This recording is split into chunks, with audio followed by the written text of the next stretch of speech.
ప్రభుత్వ పాఠశాలలో మౌలిక వసతుల కల్పనలో ప్రభుత్వము విఫలమైందని చెప్పి ఇక్కడ విద్యార్థులు కొట్టొచ్చినట్లు కనిపిస్తుంది. ప్రభుత్వ పాఠశాల మన నిజామాబాద్ జిల్లా డిచ్పల్లి మండల కేంద్రంలో ఉన్నాం. ఈ మండల కేంద్రంలో ఉన్న ఉర్దూ పాఠశాలలో వీళ్ళకు ఎలాంటి మౌలిక సదుపాయాలు కావాలి, ఇక్కడ ఏమేమి రిక్రూట్మెంట్ ఉన్నాయనే అంశానికి సంబంధించి పాఠశాల ఉపాధ్యాయురాలు ఉన్నారు. అసలు వీరికి అందరికీ సంబంధించి స్కూల్లో ఏం సమస్యలు ఉన్నాయనే అంశానికి సంబంధించి ఉపాధ్యాయురాలు మేడం చెప్పండి. ముఖ్యంగా మీ ఇది ఉర్దూ పాఠశాలలో ఉన్న సమస్యలు ఏంటి, మీకు కావాల్సిన రిక్వైర్మెంట్ ఏంటి? ముఖ్యంగా ఈ ఉర్దూ పాఠశాలలో ఒక మ్యాథ్స్ టీచర్ లేకపోవడం అన్నది ఒక పెద్ద దురదృష్టం అనుకోవాలి. ఈ పాఠశాల ప్రారంభమైన తర్వాత అప్గ్రేడేషన్ అయ్యి కూడా నియర్ ఒక 15-20 ఇయర్స్ వరకు అవుతుంది అనుకుంటా. చాలా బ్యాచెస్ వెళ్ళిపోయినాయి, కానీ మ్యాథ్స్ టీచర్ లేకుండానే వెళ్ళిపోయినాయి. ఇక్కడ స్కూల్ యాజమాన్యం వాళ్ళు వేరే టీచర్ని కాంట్రాక్ట్ తీసుకొని పిల్లల ద్వారా కొంత ఉపాధ్యాయ సిబ్బంది అందరు కలిసి తమ వంతు సహకారం డబ్బు రూపంగా అందించి వేరే టీచర్ని పెట్టుకోవడం జరిగింది. కానీ వాళ్ళు కూడా పూర్తి రెస్పాన్సిబిలిటీ తీసుకోకపోవడం, తర్వాత వాళ్ళు కూడా వేరే ఉద్యోగాల కోసం ప్రిపేర్ కావడానికి వెళ్ళిపోవడం జరిగింది. తర్వాత అందుబాటులో లేరు. ఉర్దూ మీడియం ఈ మండలంలో ఒక్కటే ఉంది. మండలానికి ఒక్కటి ఉండడం వల్ల వేరే టీచర్స్ని కూడా సర్దుబాటు చేయడం కూడా చాలా ఇబ్బంది అయింది. కాబట్టి ఇక్కడ చాలాసార్లు మేము రిప్రజెంటేషన్ కూడా చేసినాము. లాస్ట్ సంవత్సరం సార్ని కూడా డెప్యుటేషన్ మీద పంపించడం జరిగింది. కానీ ఈ సంవత్సరము చాలా జూన్ అయిపోయింది, జూలై టు ఆగస్ట్ అక్టోబర్ వరకు కూడా మాకు మ్యాథ్స్ టీచర్ లేకుండే. మొన్ననే ఒకసారి డెప్యుటేషన్ చాలా రిక్వెస్ట్ మీదుగా వచ్చారు. కానీ సిలబస్ మాత్రం రెగ్యులర్ టీచర్ లేనందుకు అది సిలబస్ కంప్లీట్ చేయడము, పూర్తి బాధ్యతతో పిల్లల్ని సంసిద్ధం చేయడం కూడా చాలా ఇబ్బంది. కాబట్టి మా పాఠశాలకు ఒక రెగ్యులర్ మ్యాథ్స్ పోస్ట్ శాంక్షన్ చేస్తూ మా స్కూల్కి న్యాయం చేయాలని చెప్పి, మా పిల్లలకు భవిష్యత్తును మంచి చేయాలని చెప్పి మేము పాఠశాల తరపున కోరుకుంటున్నాం. అదేవిధంగా మా పాఠశాలకు ఒక ప్రహరీ కూడా లేకపోవడం కూడా చాలా సమస్యలు, రహదారిలాగా మారింది. పిల్లలు ప్రేయర్కి నిలబడ్డా కూడా పక్కకు అటు ఇటు జరుగుతూ ఉండాల్సి వస్తుంది, వెహికల్స్ అడ్డంగా వస్తుంటాయి. తర్వాత ఇరుగు పొరుగు వారితో కూడా చాలా ఇబ్బంది అవుతుంది. పిల్లల అల్లరిని వాళ్ళు భరించలేకపోతున్నారు. కాబట్టి మా సమస్యకు పరిష్కారం చూపిస్తూ మా కాంపౌండ్ వాళ్ళని కూడా శాంక్షన్ చేయాలని కూడా కోరుకుంటున్నాం. ముఖ్యంగా మేడం చెప్పండి, ఈ స్కూల్లో ప్రధానంగా స్కూల్ పక్కనే చెరువులాగా తలపిస్తుంది ఒక పక్కన, అక్కడ నుండి మురికి నీరు కూడా మీ స్కూల్ ఆవరణలోకి వస్తుంది. దానికి సంబంధించి ఎప్పుడైనా మీరు జిల్లా కలెక్టర్ కానీ మీ మండల ఎంఈఓ గారికి ఎప్పుడైనా చెప్పారా? మేము గ్రామ పంచాయతీలో చాలాసార్లు రిక్వెస్ట్ చేస్తాము. దాని తర్వాత వెనక వైపు మా కాంపౌండ్ వాళ్ళ లోపలికి కూడా వాటర్ రావడం వల్ల అందులో పాములు, తేళ్లు, క్రాబ్స్ అన్నీ వస్తున్నాయి. పంచాయతీ సెక్రటరీ గారికి రిక్వెస్ట్ చేస్తే కొంతవరకు దాన్ని భారతీ అంటే ఎక్కడో బిల్డింగ్స్ పడగొట్టిన దాని దగ్గర నుంచి తీసుకొచ్చి చేశారు. అయినా కూడా సమస్య అలాగే ఉంది. పాములు రావడం, చాలా రకాల విషపురుగులు రావడం కూడా జరుగుతుంది. కాబట్టి అలాంటి సమయంలో ఎప్పుడైనా ఇబ్బందులు ఎదుర్కొన్నారా? పిల్లలకు అలాంటి సమస్య ఎప్పుడైనా ఎదురైంది? చాలా పెద్ద పాము వచ్చింది. మేము విలేజ్ సెక్రటరీ గారు కూడా ఫోటో తీసి పంపించాము. చాలా అతిపెద్ద పాము. అలాగే మా బాత్రూమ్లలో కూడా పాములు వెళ్ళడం చాలా సమస్యగా అయితే ఉంది. మీ స్కూల్లో ఏదైతే మ్యాథ్స్ టీచర్ లేకపోవడం వల్ల అంటే విద్యార్థులు పాసింగ్ శాతం ఎంత ఉంది? అన్ని సబ్జెక్టులలో 100%. ఓన్లీ మ్యాథ్స్లో మాత్రమే ఫెయిల్ అవుతున్నారు. దానికి కారణం స్పష్టంగా కనపడుతూనే ఉంది. అంటే వాళ్ళ భవిష్యత్తు ఎలా అంటే ఫెయిల్ అయిన తర్వాత మళ్ళీ వాళ్ళు ఎగ్జామ్స్ రాయాలి అంటే ఒక ప్రీ సప్లిమెంటరీ కోసం వెయిట్ చేయాల్సి వస్తుంది కదా? అవునండి, ప్రతి సంవత్సరం సప్లిమెంటరీలో మ్యాథ్స్లో ఉంటూనే ఉన్నారు. దానికోసం పిల్లలు తమ ప్రైవేట్గా ట్యూషన్ చెప్పించుకోవడము, లేకుంటే పూర్వ విద్యార్థుల ద్వారా వాళ్ళ సహకారం తీసుకోవడము జరుగుతూ వాళ్ళు ఆ విధంగా కష్టపడుతూ ఏ విధంగా రాస్తున్నారు, ఎగ్జామ్స్ పాస్ అవుతున్నారు. కాకపోతే వాళ్ళ భవిష్యత్తు అనేది మ్యాథ్స్ టీచర్ మీదే డిపెండ్ అయి ఉంది. మీరు చెప్పండి, ఎస్ఎంసీ చైర్మన్గా ఉన్నారు, అసలు ఈ స్కూల్లో ఉన్న సమస్యలు ఏంటి? మీకున్న ఈ ఏదైతే ఉర్దూ పాఠశాల ఎంతో జిల్లా మండలంలోనే ఒకటే ఉర్దూ పాఠశాల, దీనికి సంబంధించి చెప్పండి మీరు. మెయిన్ ప్రాబ్లం మేడం చెప్పినట్టు మేము లాస్ట్ ఒక 20 ఇయర్స్ నుంచి మ్యాథ్స్ టీచర్ది ప్రాబ్లం ఫేస్ చేస్తున్నాం. ఇంతకుముందు మన ఎమ్మెల్యే సార్తోని ప్రతి సార్ ఎట్లా చేంజ్ అవుతారో మేము ఒక రిక్వెస్ట్ లెటర్ తీసుకుపోయి ఇచ్చి మేము కలెక్టర్ సార్ దగ్గర సబ్మిట్ చేస్తాం. సబ్మిట్ చేసిన తర్వాత అది ప్రాబ్లం సాల్వ్ అవుతుంది అంటారు, కానీ ఇప్పుడు దాకా ఏం సాల్వ్ కాలే. దాన్ని ఎవ్వరు పట్టించుకుంటలేరు. పోస్ట్ శాంక్షన్ చేయాలంటే అది ఆర్జేడీది ఉన్నది, కలెక్టర్ది ఉన్నది, ప్రతిసారి ఏదో ఒకటి చెప్పి దాన్ని పోస్ట్ పాండే చేస్తూ ఉంటారు. ఈ సంవత్సరం కూడా మా హెచ్ఎం మేడం చాలాసార్లు తిరిగినరు, డిఓ సార్ దగ్గర, కలెక్టర్ సార్ దగ్గర అయితే తిరిగినరు. మేము కూడా చాలాసార్లు డిఓ సార్ దగ్గర వెళ్ళి చాలాసార్లు గొడవ పడిన తర్వాత కూడా డిప్యుటేషన్కి లేక అట్లా ఇవ్వడానికి కమ్సే కమ్ ఒక 3-4 months డిలే అవుతుంది. అందులో హాఫ్ అకాడమిక్ ఇయర్ మొత్తం లాస్ అవుతుంది పిల్లలకి. ప్రతి టీచర్కి ఇక్కడ మేము మా కమిటీ అంతవరకు చాలా ప్రమోట్ చేస్తాం ఎడ్యుకేషన్కి. నేను కూడా ఎంటెక్ సాఫ్ట్వేర్ ఇంజనీరే. ప్రమోట్ చేసి ఎవ్రీ సబ్జెక్ట్లో 100% పాస్ అవుతారు పిల్లలు. అంటే వేరే గవర్నమెంట్ స్కూల్స్లో కూడా ఇట్లా రిజల్ట్ రాదు. 100% పాస్. ఒక్కొక్క పిల్లలు కూడా ఫెయిల్ కారు. ఎందుకంటే మేము కమిటీ సైడ్ నుంచి ఒక పిల్లలకి ఒక ఎడ్యుకేషన్ మీద ఇంట్రెస్ట్ రావడానికి పాస్ అయిన పిల్లలకి కూడా క్యాష్ ప్రైజ్ ఇస్తాం. ఇంకా క్లాస్లో ఫస్ట్, సెకండ్, థర్డ్కి అంటే ఈ అకాడమిక్ ఇయర్లో పాస్ అయితే వచ్చే 15th ఆగస్ట్కి మేము ఇస్తాం. అట్లా మేము ప్రమోట్ చేసినా కానీ ఒక మ్యాథ్స్ టీచర్ వల్ల ఒక రెగ్యులర్ టీచర్ లేకుండా మాకి ఆ సబ్జెక్ట్లో ఎవ్రీ ఇయర్ ఒక 7 మెంబర్స్ 8 మెంబర్స్ అట్లా ఫెయిల్ అవుతూనే ఉంటారు. దాంతో మా రిజల్ట్ కూడా డౌన్ అవుతుంది. ఇప్పుడు ఈ సంవత్సరం లాస్ట్ ఇయర్ మేము కలెక్టర్ సార్ దగ్గరికి వెళ్ళి ప్రజావాణిలో అప్లికేషన్ ఇచ్చినాం. అప్పుడు కూడా వచ్చేదాకా ఒక 3-4 మంత్స్ గ్యాప్ అయింది. మళ్ళీ విద్యా వాలంటీర్ ఇస్తారు. అందులో పిల్లలు ఎట్లా అవుతారంటే కొత్త టీచర్ ప్రతి ఇయర్ వాళ్ళకి కూడా గ్యాప్ వచ్చేస్తుంది. విద్యా వాలంటీర్ అనేది కొత్తగానే ఉంటారు కదా సార్, అది ఒక చాలా మేజర్ ప్రాబ్లం. ఇంకొకటి మాది ఇక్కడ మేడం చెప్పినట్టు కంపౌండ్ వాల్ది.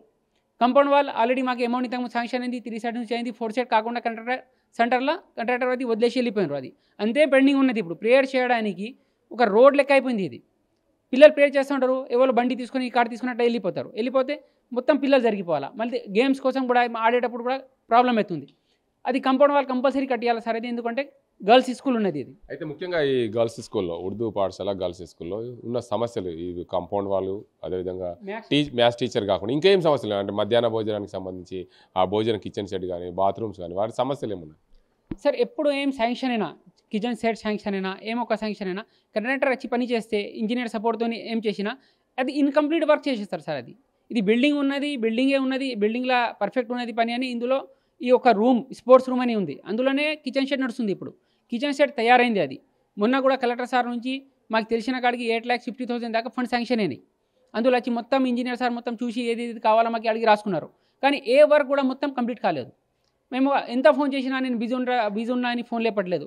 మొన్న ఫోన్ లేపి మాట్లాడి మేము చాలా ఇబ్బందితో పిలిచినా కానీ వచ్చిండ్రు, చూసి ఒక 1 వీక్లో కంప్లీట్ చేస్తాం రిమైనింగ్ వర్క్స్ అన్నారు. మళ్ళీ ఇప్పుడు 1 వీక్ పోయి ఒక 15-20 డేస్ అయిపోయింది. కానీ ఇప్పుడు కంట్రాక్టర్ ఆయన రావట్లే, అది వర్క్ ఇన్కంప్లీటే ఉన్నది. అన్ని మొత్తానికి చూసుకోవచ్చు. ఏదైతే ఈ ఉర్దూ పాఠశాలలో మ్యాథ్స్ టీచర్ లేకపోవడం వల్ల దీనికి అందరికీ కూడా సమస్యలు ఎదురవుతున్నాయి. ఇక్కడ మరో వ్యక్తి ఉన్నారు. చెప్పండి, అసలు ఇక్కడ స్కూల్లో ఉన్న సమస్యలు ఎన్నో సంవత్సరాలుగా స్కూలు మ్యాథ్స్ టీచర్ లేకపోవడం వల్ల ఇబ్బందులు అవుతున్నాయి అన్నారు. ఇంకా ఏం సమస్యలు? ఒక మ్యాథ్స్ టీచరే కాకుండా పిల్లలు పైకి రావాలా, మంచిగా చదువుకోవాలంటే స్కూల్ పరిశుభ్రత ఉండాలి, దీని చుట్టూ వాతావరణం బాగుండాలి. చుట్టూ ఇండ్ల మధ్యలో ఉంది, స్కూల్ వెనకాల నీళ్లు నిలబడుతున్నాయి. దీని పరిస్థితి ఇప్పుడు మా మేడం గారు చెప్పినట్టు, మరి ఎడ్యుకేషన్ కమిటీ చైర్మన్ అయిన ఆమెర్ అలీ గారు చెప్పిన విధంగా అన్ని సమస్యలు చాలా చిక్కుముడిగా ఈ ఉర్దూ హై స్కూల్ పాఠశాలలో ఉన్నాయి. దీనిపై అధికారులు మరియు రాజకీయ నాయకులు స్పందించాలి.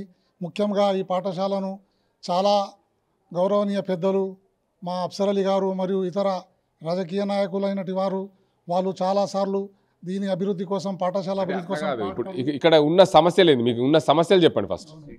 అభివృద్ధి కోసం పాటుపడి ఎన్నో ఏళ్లుగా సమస్యలను పరిష్కరిస్తూ వచ్చినారు. కానీ ప్రస్తుతం ఏమైందంటే ఈ పాఠశాలను పట్టించుకునే నాదుడు లేకుండా చేసినప్పటికీ కూడా అని అస్తవ్యస్తంగా ఉన్న ఈ సమస్యలన్నీ, పాఠశాలకు బౌండరీ సరిగా లేదు, పాములు అవి విషసర్పాలు వస్తున్నాయని ఇప్పటికే హై స్కూల్ హెచ్ఎం గారు చెప్పినారు. మరియు చైర్మన్ గారు కూడా చెప్పడం జరిగింది.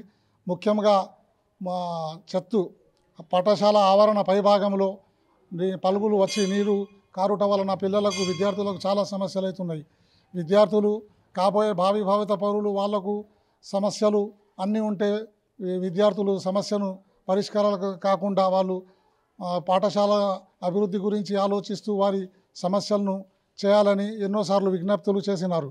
మరియు విద్యార్థులకు సౌకర్యాల కొరకు సౌకర్యంగా లేదన్నందున వాళ్ళు అసౌకర్యంగా ఫీల్ అవుతున్నారు.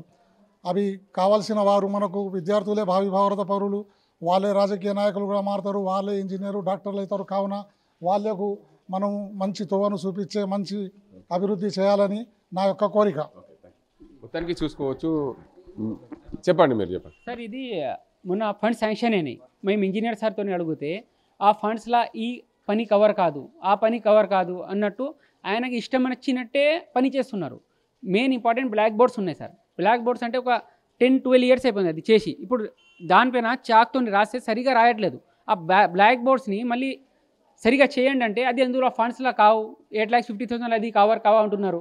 ఇంకొకటి వాళ్ళ ఇష్టం వచ్చిన పని ఇది కవర్ అవుతుంది ఇది కవర్ కాదు, ఇందులో వాళ్ళకి అనుకూలం ఉంటే అదే చేస్తున్నారు, మిగిలింది చేయట్లే. ఇంకొకటి పైన వెళ్ళడానికి సార్ మెట్లు లేవు, పైన మొత్తం చెట్ల లెక్క మారినాయి, నీళ్ళు ఆగుతుంది మొత్తం.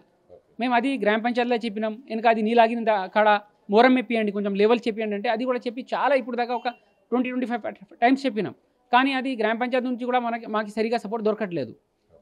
మొత్తానికి చూసుకోవచ్చు పాఠశాలలో సమస్యలతో కొట్టుమిట్లాడుతున్న పరిస్థితి ఉంది. దీనికి అందరికి సంబంధించి మొత్తంగా ఏదైతే ఈ పాఠశాలకు సంబంధించి కాంపౌండ్ వాల్ కావాలి. ప్రధానంగా ఈ రోడ్డు పక్కనే మా స్కూల్ ఉంది. ఇక్కడ నుండి అటు ఇటు వాహనాలు వెళ్తున్నాయి. ప్రేయర్ చేసే టైంలో పిల్లలకు ఇబ్బందులు అవుతున్నాయి. మరో సమయంలో ఏదైతే దీనికి అంతటికి సంబంధించి పూర్తి స్థాయిలో పాఠశాలకు సంబంధించి చూసుకుంటే పాఠశాల వెనకాల నీళ్లు నిలవడం వల్ల పాములు లాంటివి వచ్చి చేరుతున్నాయి. దీనికి అంతటికి సంబంధించి ఇక్కడైతే సమస్యలతో కొట్టుమిట్లాడుతున్న ఉర్దూ పాఠశాలకు మ్యాథ్స్ టీచర్ లేకపోవడం ప్రధాన కారణం. 20 సంవత్సరాల నుంచి కూడా ఇక్కడ ఈ పాఠశాల నడుస్తున్నప్పటికీ మ్యాథ్స్ టీచర్ ప్రధానంగా లేకపోవడం, ప్రతి సంవత్సరం పిల్లలు 100% పాస్ అయినప్పటికీ కూడా కేవలం మ్యాథ్స్లోనే 7-8 మంది ప్రతి సంవత్సరం ఫెయిల్ కావడం వల్ల దీనికి ఇబ్బందులు ఎదురవుతున్నాయని చెప్తున్న పరిస్థితి. మనం డిచ్పల్లి మండల కేంద్రంలోని ఉర్దూ ఉన్నత పాఠశాలలో, ఈ ఉన్నత పాఠశాలలో 130 మందికి పైగా విద్యార్థులు ఇక్కడ చదువుతూ ఉంటున్నారు. అందరికీ ఇక్కడ సమస్యలతో కొట్టుమిట్లాడుతుంది. ముఖ్యంగా పాఠశాల పక్కనే చెరువును తలపిస్తున్న మురికి నీరు ఉంది. ఇక్కడ మురికి నీరు ఉండడం వల్ల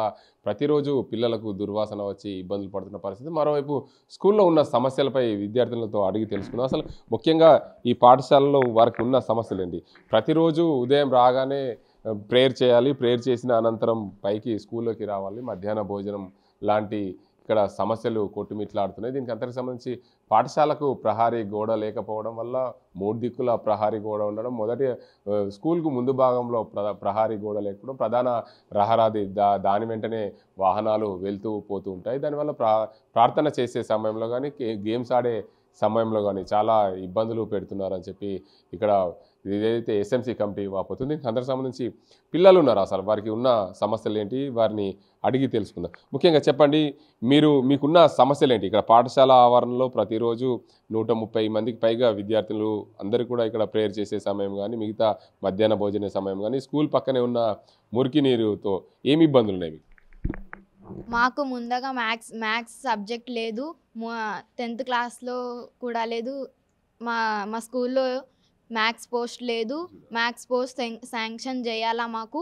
10th మేము అన్ని సబ్జెక్టులా పాస్ అవుతున్నాం కానీ మ్యాథ్స్లో ముందుకు వెళ్తున్నాము. మాకు మ్యాథ్స్ పోస్ట్ కావాలి. అంటే మ్యాథ్స్ పోస్ట్ పాటు మీ స్కూల్కు కాంపౌండ్ వాల్ లేదు? అవును, మా స్కూల్కు కాంపౌండ్ వాల్ కూడా లేదు. ఇంకా బైక్లు అవి అన్నీ పోతుంటాయి, మేము ఆడుకోవడానికి ఇబ్బంది అవుతుంది. మీరు చెప్పండి, మీకు స్కూల్లో ప్రధానంగా ఒక గేమ్స్తో పాటు ప్రేయర్ చేసే సమయంలో కూడా వాహనాలు వస్తే అరన్ కొడుతుంటారు. అరన్ కొట్టినప్పుడు ప్రేయర్కు మీకు డిస్టర్బ్ అవుతుంది? అవును, మేము ప్రేయర్ కూడా డిస్టర్బ్ అవుతుంది. అంతా లైన్లోంచినే పోతాయి బండ్లు అంతా. మాకు మ్యాథ్స్ పోస్ట్ కావాలి. 30 పాస్ అవుతున్నాడు కానీ కొంచెం ఫెయిల్ అవుతున్నారు పిల్లలు. మాకు ప్లీజ్ మ్యాథ్స్ పోస్ట్ తెచ్చండి. మీకున్న సమస్య ఒకటేనా? మధ్యాహ్న భోజనం సరిగా పెడుతున్నారు? పెడతానా, మంచిగానే పెడతాడు. మీరు చెప్పండి అమ్మా, ముఖ్యంగా ఈ స్కూల్ అంటేనే ప్రతి ఒక్కరికి కావాల్సింది జీవితంలో పైకి రావడానికి లెక్కలు సరిగా రావాలి. లెక్కలు సరిగా వస్తేనే జీవితంలో మనిషి ఏ లెక్కలైనా చేసి పైకి ఉన్నత చదువులు చదివేందుకు అవకాశాలు ఉంటాయి. మీకు ఇక్కడ లెక్కల మాస్టర్ ఉన్నారా? లేరు. మాకు మ్యాథ్స్ పోస్ట్ కావాలి. మాకు మ్యాథ్స్ లేదు. మాకు మ్యాథ్స్ సార్ కావాలి. మేము డిఓ సార్కి పోతున్నాం. మేము ఫస్ట్ నుంచే చేస్తున్నాం. మేము మస్తు రోజు ట్రై చేసినాం, మాకు లేట్ వచ్చింది. మ్యాథ్స్ సార్ మేము ఎట్లా చదువుకోవాలి? మాకు మ్యాథ్స్ సార్ ప్లీజ్ రిక్వెస్ట్ చేస్తున్నాం. మేము మ్యాథ్స్ పోస్ట్కి చాలా 5 నెలలు గడుస్తుంది. ఇంకో 3 నెలలు అయితే స్కూల్లో అయిపోతాయి. ఇప్పటికీ పోర్షన్ అంతా కంప్లీట్ కావాలి. అసలు మీకు మ్యాథ్స్ పోస్ట్ కోసం మీరు డిఈఓ కానీ ఎంఈఓ కానీ జిల్లా కలెక్టర్కి ఎప్పుడైనా మీ స్కూల్కు జిల్లా కలెక్టర్ లాంటి వారు ఎప్పుడైనా వచ్చారా? రాలేదు. మేమే డిఓ సార్ దగ్గర పోయినాం. మేమే ట్రై చేసినాం. మేమే మస్తు చేసినాం. మా అమ్మలు కూడా మస్తు ట్రై చేసినాం. మా సార్లు కూడా మస్తు ట్రై చేసినాం. మాకు ఆమెర్ భయ్య కూడా మస్తు ట్రై చేసింది. మాకు ఇప్పుడు మ్యాథ్స్ వస్తుంది. మేము ఏ బోలో अपन क्या तुम्हारा स्कूल को मैथ्स टीचर पक्का होना क्या? हाँ पक्का होना, आगे वाले साल को आने वाले हैं ना बच्चियाँ, हम तो नहीं पढ़ सके बट उनको भी होना ना, इसलिए हम आधा स्कूल सिलेबस हो गए। हाँ अब अबू सर आके हमको आधा तो पढ़ा दिए बट हम अभी कोशिश करके अच्छा पढ़ के मैथ्स में पास होते इंशाल्लाह। మొత్తానికి చూసుకోవచ్చు విద్యార్థులు అయితే వారు చెప్తున్న పరిస్థితి మొత్తానికి మా స్కూల్లో మ్యాథ్స్ టీచర్ లేకపోవడమే ప్రధాన కారణం, దీనికి అంతటి కూడా మేము అందరం కూడా పాస్ అవుతున్నాం, కానీ కేవలము మ్యాథ్స్లోనే కొంతమంది ఫెయిల్ కావడం వల్ల మా జీవితాలు ఖరాబ్ అవుతున్నాయి. మేము ఎన్నోసార్లు జిల్లా విద్యాశాఖ అధికారిని కూడా కలిసాం, చాలాసార్లు మా తల్లిదండ్రులు కూడా జిల్లా విద్యాశాఖ అధికారిని, జిల్లాలో ఉన్న ప్రజావాణి ప్రతి సోమవారం జరిగే ప్రజావానికి కూడా మేము వినతి పత్రం ఇస్తాం, కానీ ఎప్పుడో ఒకసారి మాకు డిప్యుటేషన్ పైన మ్యాథ్స్ టీచర్ని ఇవ్వడం వల్ల దీనికి అందరికీ ఇబ్బందులు అవుతున్నాయి. సగం సిలబస్ అయింది, ఇప్పటికీ మరో 3 నెలల్లో పరీక్షలు ఉంటాయి, దానివల్ల మేము ఎలా చదవాలి, ఎలా రాయాలి, మ్యాథ్స్ లేకపోవడం వల్లే మాకు ప్రధాన కారణం. స్కూల్లో 130 మంది విద్యార్థులు ఉంటారు, ఇక్కడ అన్నీ సరిగానే ఉన్నాయి, కానీ ఒక లెక్కల మాస్టర్ లేకపోవడం వల్ల లెక్కలలో మేము ఫెయిల్ అవుతున్నామని చెప్పి విద్యార్థులు చెప్తున్నాం. మా భవిష్యత్తు ఇలా ఉంటే రానున్న తరాలకు కూడా పూర్తి స్థాయి లెక్కల మాస్టర్ని ఇస్తే మా స్కూల్లో పూర్తిగా పిల్లలందరూ కూడా వారి భవిష్యత్తు తీర్చిదిద్దిన వాళ్ళ అవుతామని 10th క్లాస్ విద్యార్థులు చెప్తున్న పరిస్థితి. ఇది ఇక్కడ పరిస్థితి. ఇక్కడ అందరూ చెప్పినట్టు ఆమెర్ అలీ గారు చెప్పినట్టు, అహ్మద్ సాబ్ చెప్పినట్టు, టీచర్లు చెప్పినట్టు ఇది చాలా ప్రాబ్లమ్స్ ఉన్నాయి. మేము కలెక్టర్ దగ్గరికి పోయినాం, డిఓ దగ్గరికి పోయినాం, మేము పిల్లలు తల్లిదండ్రులు అందరం పోయినాం. టీచర్లు కూడా రిక్వెస్ట్ చేసారు మ్యాథ్స్ కంపల్సరీ కావాలా సార్, మళ్ళీ ఇక్కడ పరిస్థితి ఘోరం ఉన్నది. స్కూల్ వెనుక మొత్తం వాటర్, మురికి నీళ్ళు మొత్తం ఇటే వస్తున్నాయి, పాములు, తేళ్ళు, ఇవి పిల్లలకు చాలా ప్రాబ్లం అవుతుంది సార్. 2-3 సార్లు చెప్పిర్రు, సెక్రటరీ గారికి కూడా చెప్పిర్రు, దీనికి ఖచ్చితం చర్యలు తీసుకోవాలా, పెద్దల ముంగడికి తీసుకుపోవాలా అని మేము కోరుతున్నాం సారు. దయచేసి ప్లీజ్ రిక్వెస్ట్ ఇవన్నీ కొంచెం చేయండి సార్. ప్రభుత్వ బడుల్లో మౌలిక సదుపాయాలు అంటే కొట్టొచ్చినట్లు కనిపిస్తుంది ప్రభుత్వ నిర్లక్ష్యం. ఇక్కడ చూసుకోవచ్చు మనం నిజామాబాద్ జిల్లా డిచ్పల్లి మండల కేంద్రంలోని ఉర్దూ పాఠశాలలు. ఇది ఉర్దూ పాఠశాలకు సంబంధించిన కాంపౌండ్ వాల్, దీనికి సంబంధించి చూడవచ్చు. జెడ్పీపీహెచ్ఎస్ గర్ల్స్ అండ్ బాయ్స్ అనే కంబైన్డ్గా చదువుకునే ఉర్దూ పాఠశాల ఇది. ఇక్కడ మనం చూసుకుంటే దీనికి అంతటి సంబంధించి పాఠశాలలో 130 మందికి పైగా విద్యార్థులు చదువుకుంటారు. ఇక్కడ దీనికి అంతటి సంబంధించి పూర్తిగా వీరి అన్నింటికి కూడా ప్రభుత్వము బడుల్లో మౌలిక సదుపాయాలు కల్పించాలి. పూర్తిగా వీరి అందరికీ మౌలిక సదుపాయాల కోసం అయితే ప్రభుత్వం వేల కోట్లు వెచ్చిస్తున్న పరిస్థితి ఉంది. ఇక్కడ చూసుకోవచ్చు ఈ పాఠశాల ఆవరణ నుండే వాహనాలు వెళ్తున్న పరిస్థితి మనం చూసుకోవచ్చు. పాఠశాల ఆవరణ పూర్తిగా రహదారి అయిందని చెప్పొచ్చు. రోడ్డు పైన ఇక్కడ రోడ్డులో ఈ ఇంటి పాఠశాలకు ఎదురుగా ఉన్న ఇండ్లు వారు అయితే రోడ్డుని ఆక్రమించుకొని మొత్తంగా పార్కింగ్ చేస్తున్నారు. రోడ్డుపైనే చెట్లు పెట్టిన పరిస్థితి. అంటే ఈ పాఠశాల ఆవరణకు సంబంధించి పాఠశాలకు సంబంధించిన కాంపౌండ్ వాల్ నుంచి వాహనాలు వెళ్తూ పోతున్న పరిస్థితి ఉంది. దానికి అంతటి సంబంధించి ఇదైతే నడిపల్లి ఏదైతే గ్రామ పంచాయతీకి సంబంధించిన ఇది ప్రదేశం. ఈ నడిపల్లి గ్రామ పంచాయతీ వారికి ఎన్నిసార్లు విన్నవించినా మా సమస్య పట్టించుకోవడం లేదని చెప్పి పాఠశాలకు సంబంధించిన ఎస్ఎంసీ కమిటీ ఆరోపణలు చేస్తుంది. ఎన్నో రోజులుగా మేము జిల్లా కలెక్టర్కు, డిఈఓకు, దీనికి సంబంధించి మండల అధికారులకు పూర్తి స్థాయిలో విన్నవించినాం. అయినప్పటికీ కూడా మా పాఠశాల నుండే వాహనాలు వెళ్తున్నాయి. మేము ప్రేయర్ చేసే సమయంలో మాకు ఇబ్బందులు అవుతున్నాయని చెప్పి పిల్లలు కూడా చెప్తున్న పరిస్థితి. మేము గేమ్స్ ఆడాలంటే మాకు ఉన్న గ్రౌండ్లో నుండి వాహనాలు వెళ్ళడం వల్ల మేము ఆటలు ఆడుకోలేకపోతున్నాం. అంటే ప్రతి సంవత్సరము ఏదో సమయంలో పిల్లలకు ప్రతిరోజు ఒక డ్రిల్ పీరియడ్ ఉంటుంది. ఆ డ్రిల్ పీరియడ్లో కూడా పూర్తిగా పిల్లలు అంటే దేహదారుఢ్యం పెంచుకోవడానికి, మానసిక స్థితి బాగుండే విధంగా పిల్లలకు గేమ్స్ ఆడిపిస్తుంటారు. అదే క్రమంలో గేమ్స్ ఆడుకోవడానికి కోసం వారికి ఎలాంటి గ్రౌండ్ లేకపోవడం, ఉన్న గ్రౌండ్నే రోడ్డుగా వాడుతున్న పరిస్థితి నెలకొని. దీనికి అందరికి సంబంధించి పూర్తి స్థాయిలో మనం మొత్తానికి చూసుకోవచ్చు. దీనికి సంబంధించి పాఠశాల ఆవరణలను చూసుకుంటే మనం వీరికి ఉన్న సమస్యలు ఏంటి అంటే ఒక కాంపౌండ్ వాలే కాదు, దీనికి రోడ్డుని స్కూల్కున్న ఆవరణ కాంపౌండ్ వాల్ లేకపోవడం వల్ల మొత్తం రోడ్డుగా వాడుతున్న పరిస్థితి ఉంది. ఎందుకంటే దీనికి ఆవరణ మొత్తం రోడ్డుగా వాడడం వల్ల పిల్లలకు చాలా ఇబ్బందులు అవుతున్నాయని చెప్పి ఎస్ఎంసీ కమిటీ చెప్తుంది. మరోవైపు స్కూల్కి సంబంధించిన పూర్తి స్థాయిలో మనం ఇక్కడ వాష్రూమ్స్ కానీ దీనికి అంతకు సంబంధించి పరిసరాలు అయితే పరిశీలిద్దాం. ఇక్కడ చూసుకోవచ్చు స్కూల్కి సంబంధించిన నీరు ఇక్కడ ఈ ట్యాంక్ నుండే మధ్యాహ్న భోజనానికి సంబంధించి ఈ ట్యాంక్ నుండే నీళ్లు తీసుకుపోయి మధ్యాహ్న భోజనానికి అయితే వండుతున్న పరిస్థితి కనిపిస్తుంది. ఏమైనప్పటికీ ఒక బోర్ వాటర్ని మధ్యాహ్న భోజనానికి ఉపయోగించడం. ఇక్కడ చూసుకోవచ్చు ఏదైతే ఈ ట్యాంకు పరిస్థితి ఎలా ఉంది, ఇక్కడ దీనికి అంతటికి సంబంధించి ఈ పరిసరాలు ఎలా ఉన్నాయి అంటే మధ్యాహ్న భోజనానికి వచ్చే బోర్ వాటర్ నుండే మధ్యాహ్న భోజనానికి పిల్లలకి ఉపయోగిస్తారు. ఈ బోర్వా ద్వారానే మధ్యాహ్న భోజనం వంట చేస్తున్న పరిస్థితి ఉంది.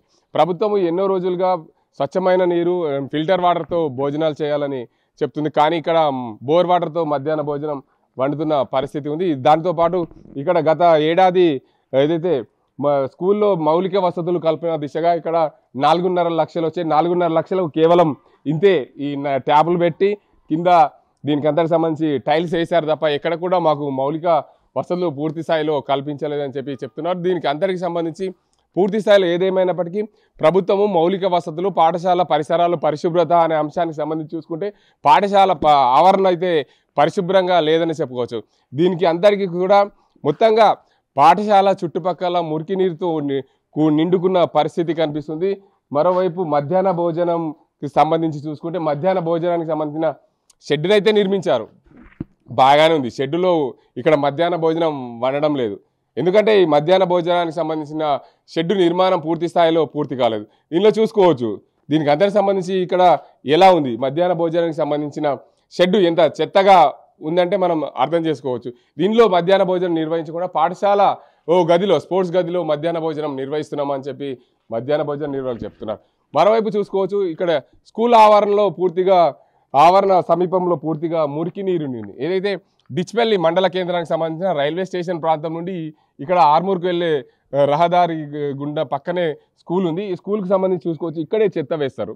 ఇదంతా మురికి నీరుతో కూడుకున్నది. వర్షాలు పడితే చాలు ఈ నీరంతా వచ్చి ఇక్కడికి చేరుతుంది. ఇది మన పాఠశాల ఆవరణం.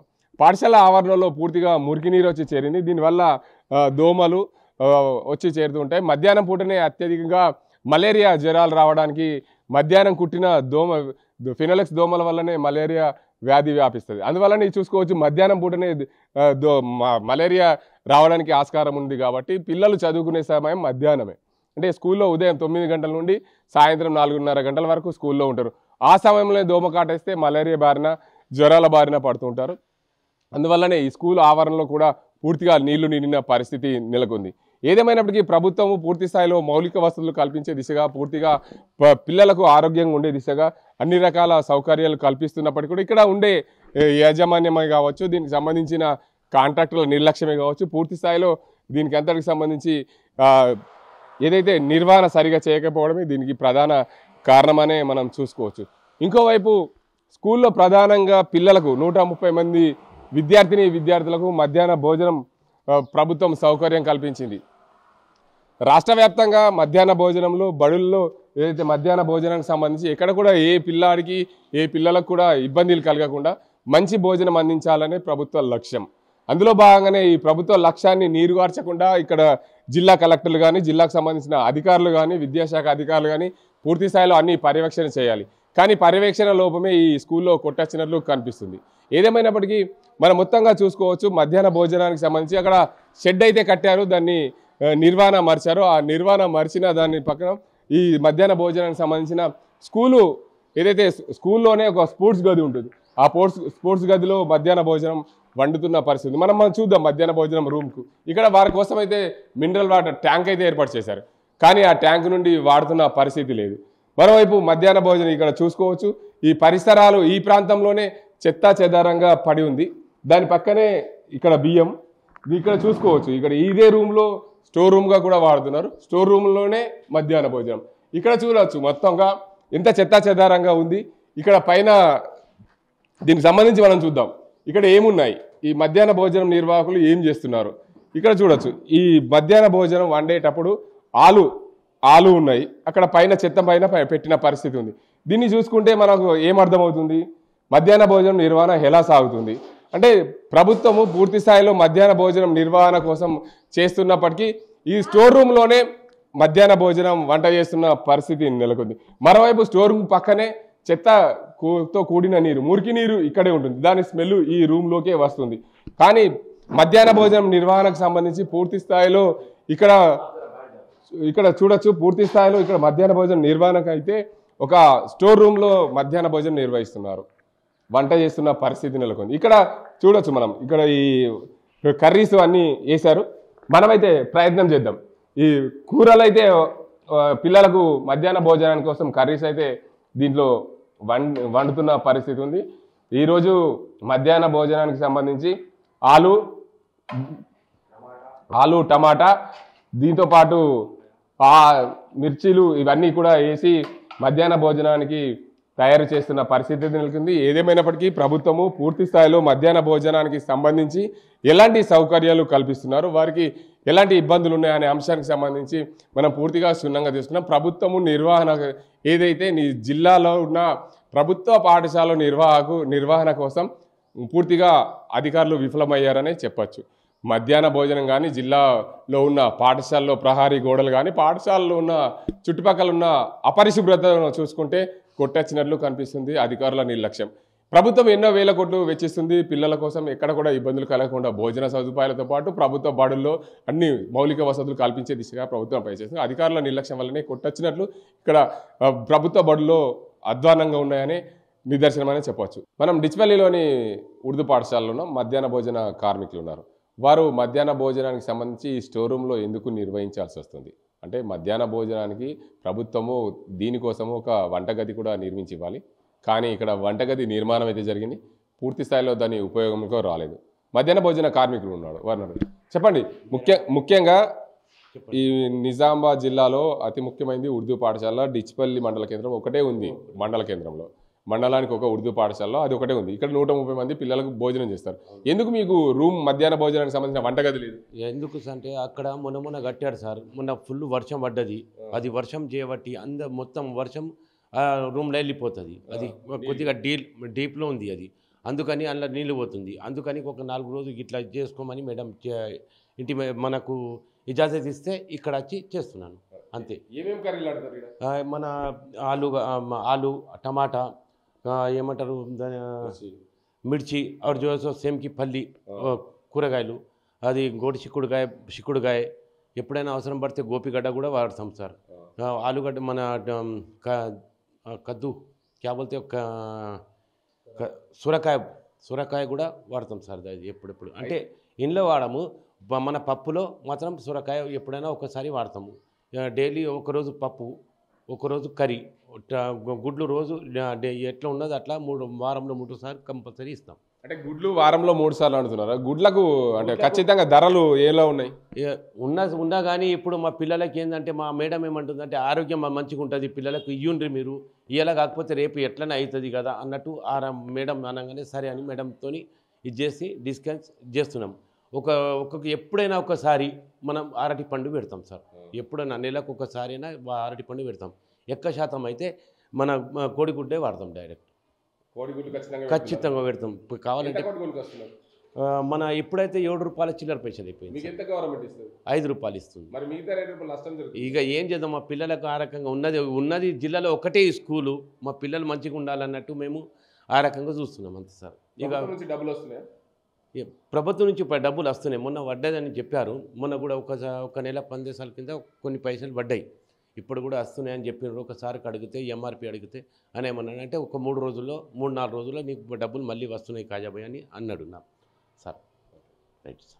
మధ్యాహ్న భోజన కార్మికులకైతే వంటకు సంబంధించిన డబ్బులు మాకు నిన్నగాక మొన్న వచ్చినాయి. మళ్ళీ 2-3 రోజుల్లో డబ్బులు వస్తాయని చెప్పారు మాకు ఎంఆర్పీలు. కానీ మధ్యాహ్న భోజన నిర్వహణకు సంబంధించి మేము ఏదైతే ఈ స్టోర్ రూమ్లో ఏదైతే స్పోర్ట్స్ స్టోర్ రూమ్లో మధ్యాహ్న భోజన నిర్వహణ దీనికి సంబంధించిన వంటగది అయితే నిర్మాణం అక్కడ జరిగింది. కానీ అక్కడ నిర్మాణం జరిగినప్పుడు వర్షాలు పడ్డప్పుడు నీళ్ళని కూడా లోతట్టులో కిందికి డౌన్లో ఉండడం వల్ల నీళ్ళన్నీ ఆ వంటగదిలోకి రావడం వల్ల మేము ఇక్కడ వంట చేస్తున్నాం. ఏదేమైనప్పటికీ ప్రభుత్వం సరైన సమయంలో నిర్వహణ చేయాలి. అన్ని వంటగదికి సంబంధించిన అంశాలన్నీ పూర్తిగా ప్రభుత్వం చూస్తున్నప్పటికీ కూడా ఇక్కడ మాకు వంటగది పూర్తి స్థాయిలో లేకపోవడం వల్లనే వంట ఈ స్పోర్ట్స్ రూమ్లో చేస్తున్నాం, ఈ స్టోర్ రూమ్లో చేయాల్సి వస్తుందని చెప్పి నిర్వాహకులు చెప్తున్నారు. ఇది ఇక్కడ పరిస్థితి. కెమెరా అజీంతో గంగారెడ్డి, RTV నిజామాబాద్. మరిన్ని వీడియోస్ కోసం ఛానల్ ని సబ్స్క్రైబ్ చేయండి. లేటెస్ట్ అప్డేట్స్ కోసం వాట్సాప్ ఛానల్ ని ఫాలో అవ్వండి. అండ్ లింక్ డిస్క్రిప్షన్ లో ఉంది.